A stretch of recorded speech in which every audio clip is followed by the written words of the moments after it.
दोस्तों, बहुत बड़ी खबर निकल करके सामने आ रही है कि जो बीपीएससी 13 दिसंबर का जो 17वीं बीपीएससी प्रीलिम्स का एग्जाम हुआ था वो कैंसिल होता हुआ दिखाई दे रहा है। तो क्या मामला है, आइए जानते हैं विस्तार से। नमस्कार, प्रणाम, जय हिंद। मैं मनीष, आप सभी का स्वागत करता हूं आपके अपने यूट्यूब चैनल जॉबफिक्स एकेडमी पर। तो आप सभी जानते हैं कि जो 13 दिसंबर को एग्जाम हुआ था उसमें काफी धांधली दिखता हुआ मतलब दिखाई दे रहा था। पेपर सारे फटे हुए थे, बाहर लड़के विरोध कर रहे थे, नारा लग रहा था, चारों तरफ से सारे मीडिया वाले न्यूज दिखा रहे थे कि जो वहाँ का पेपर है वो आउट हो चुका था। चारों तरफ पेपर फैला हुआ था, लड़के लेकर पेपर भाग गए थे। तो क्या मामला था, और आज जो है उनका जो बीपीएससी चेयरमैन है उनका बयान आया है कि जो उस दिन का पेपर था, जो कि बापू सभागार का जो पेपर था, तो उस परीक्षा केंद्र का पेपर है जो वो कैंसिल किया जा रहा है। क्या सभी परीक्षा केंद्रों का पेपर कैंसिल होगा या नहीं होगा? और जितने भी स्टूडेंट हैं, जो बचे हुए स्टूडेंट हैं जो दूसरे दूसरे केंद्रों पर जो एग्जाम दिए थे, उन सबका ये मांग है कि सारे जो एग्जाम है उनको कैंसिल किया जाए और फिर से जो है एग्जाम लेने का प्रक्रिया किया जाए। तो ये क्यों कह रहे हैं, क्या मामला था, आइए जानते हैं इसको। तो मेरे चैनल को सब्सक्राइब कर लीजिए, जुड़िए, और आपको मैं बताता हूँ कि मैटर क्या था। देखिए, सबसे बड़ी बात थी कि 17वीं बीपीएससी जो प्रीलिम्स की एग्जाम है उसको स्थगित करने की बात हो रही है, और एक सेंटर की बात हो रही है। ठीक है, एक सेंटर की सिर्फ बात हो रही है। क्यों, कहाँ और कहाँ की और कब होगी, आप सभी को सारे सवालों का जवाब मैं दे रहा हूँ। आप सब देखिए कि बापू सभागार परीक्षा केंद्र जो कि पटना में बापू सभागार परीक्षा केंद्र, ये आपको बता देते हैं कि बोला जाता है कि ये सबसे बड़ा परीक्षा केंद्र है। यहाँ पे लगभग आपको बता देते हैं कि 25,000 स्टूडेंट को ऐड करने की, मतलब यहाँ पे एक साथ बैठकर एग्जाम देने की व्यवस्था है, जिसमें कि 12,000 जो है वहाँ पे स्टूडेंट पहुंचे हुए थे। और जो बीपीएससी का तरफ से उधर से बयान, वहाँ के जो परीक्षक थे उनके तरफ से बयान आया है कि जो 12,000 लड़के थे उनको कोई प्रॉब्लम नहीं हुई। इनमें से सिर्फ 400-500 जो लड़के थे, 400-500 को ज्यादा प्रॉब्लम थी। और क्या प्रॉब्लम थी ये भी मैं बताऊंगा।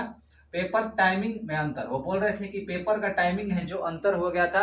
जैसे कि सभी स्टूडेंट वेट कर रहे थे कि हमारा एग्जाम 12 बजे से होगा, तो 12 ना बज के 12:30 में उन लोगों के पास पेपर पहुंचा, तो बोलने लगे कि इतना लेट क्यों हुआ है, लेट क्यों हुआ है। इसके वजह से उन लोगों को लगा कि चलिए मेरा पेपर जो है मतलब इसके में कुछ धांधली हुई है, इसके वजह से ये लेट हुआ है। उसके बाद देखिए, पहले और बाद में पेपर, उन लोगों को लगा कि बहुत सारे जो क्लासरूम्स हैं उनमें पहले मिल गया है और पेपर, और हम लोगों में बाद में क्यों मिल रहा है, इसका मतलब कि पहले से इसमें कुछ धांधली हो रहा है। उसके बाद 50 फोन पकड़ाने का भी दावा कर रहे हैं वो लोग बोल रहे हैं कि 50 फोन भी पकड़ाया गया है, और वहां पे लोग सॉल्व कर रहे थे क्वेश्चन को, कि क्वेश्चन पेपर सॉल्व करके आंसर बता रहे थे। उसके बाद आपका है कि सेकंड फ्लोर हॉल नंबर 3, जो बापू सभागार परीक्षा केंद्र का सेकंड फ्लोर और हॉल नंबर 3 है, वहां की ये घटना है। आप सभी को बता दूं, वो पुनः एग्जाम कराने की मांग बोल रहे हैं कि पारदर्शिता के साथ क्या हो, ये पुनः एग्जाम होना चाहिए। उसके बाद ये आपको बताइए कि बापू परीक्षा केंद्र का ये कैंसिल हुआ है। आप सभी को बता दें कि ये जो सेंटर है बापू परीक्षा केंद्र का, वहां का कैंसिल हुआ है। अब देखिए उधर से बयान क्या है।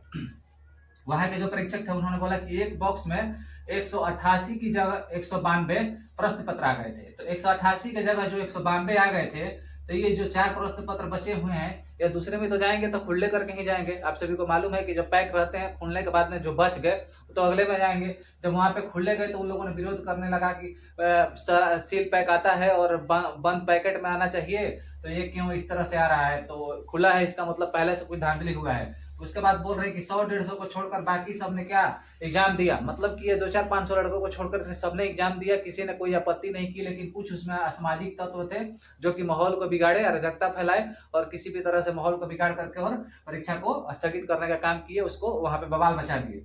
उन्होंने बोला कि 12,000 में से 11,500 जो विद्यार्थी थे एग्जाम दिए थे, वो बोले कि वितरण वितरण में अगर डिले हो गया है, अगर आपका आधा घंटा या पौन घंटा अगर लेट भी हो गया है, तो अतिरिक्त समय आपको दिया जाएगा। अब अतिरिक्त समय के साथ में आप क्या कीजिए कि आप अपने एग्जाम को दीजिए। लेकिन स्टूडेंट में इस तरह की बातें चल रही थी कि आप अगर हमको समय दे रहे हैं तो क्यों समय दे रहे हैं, इस तरह की तो बातें होती नहीं है कि आप परीक्षा को बाद में कर दें, लेट कर दें, किसी को पहले ले लें, किसी को क्योंकि सबका प्रश्न पत्र एक ही जैसा होता है, हो सकता है पहले लीक हुआ हो। तो इस तरह का मामला बहुत सारा आ रहा है।